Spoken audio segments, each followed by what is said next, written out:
Hello welcome. இன்றைக்கி எந்த படம் ரிவ்யூ பார்க்க போகிறேன்னா ஹாப்பி ராஜ். ஜிவி பிரகாஷ் அப்பா அவங்க பார்த்தீங்கன்னா அவங்க அப்பா வந்துட்டு ஒரு பேரியராக இருக்கிறாரு ஜிவி பிரகாஷ் லவ்க்கு. ஸோ அதனால் என்ன பண்ணுறாரு, பெங்களூருக்கு வந்து லவ் பண்ணுறாரு. அதே மாதிரி ஜிவி பிரகாஷ் லவ் பண்ணாரா இல்லையா, இல்லைனா அதுக்கு மேலே என்னென்ன பிரச்சனை வந்துச்சுன்னா படத்தோட கதையாக இருக்கும். இந்த படத்தோட ஃபஸ்ட் ஹாஃப் பார்த்திங்கன்னா காமெடியெல்லாம் எனக்கு அவ்வளோ சரியாக ஒர்க் அவுட் ஆகலை, அதனால் ஓகேன்னு சொல்லுவேன். ஆனால் செகண்ட் ஹாஃப் காமெடி வந்துட்டு ரொம்ப நல்லா இருந்துச்சு. இமோஷ்னலாக ரொம்ப நல்லா பண்ணியிருக்கிறாங்க, நல்லா எழுதியிருக்கிறாங்க. அப்புறமா டெய்லாக் பார்த்திங்கன்னா ஓகேன்னு தான் சொல்லுவேன். இன்னும் நல்லா பண்ணியிருந்துக்கலாமா டெய்லாக் அங்கெல்லாம் அப்படின்னு தோணுச்சு. ஜிவி பிரகாஷ் பார்த்திங்கன்னா அவரோட கேரக்டர் பார்த்திங்கன்னா ஓகேன்னு சொல்லுவேன்.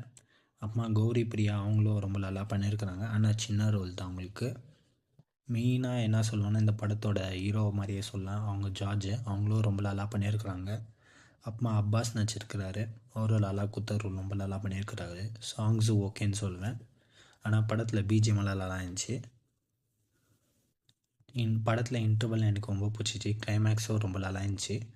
மெயினாக சினிமாட்டோகிராஃபி வந்துட்டு ரொம்ப நல்லா இருந்துச்சு. ஓவரால் பார்த்திங்கன்னா ஒரு ஒன் டைம் வாட்சபிள், பிடிச்சிருந்தா போய் பாருங்கள். தேங்க்யூ.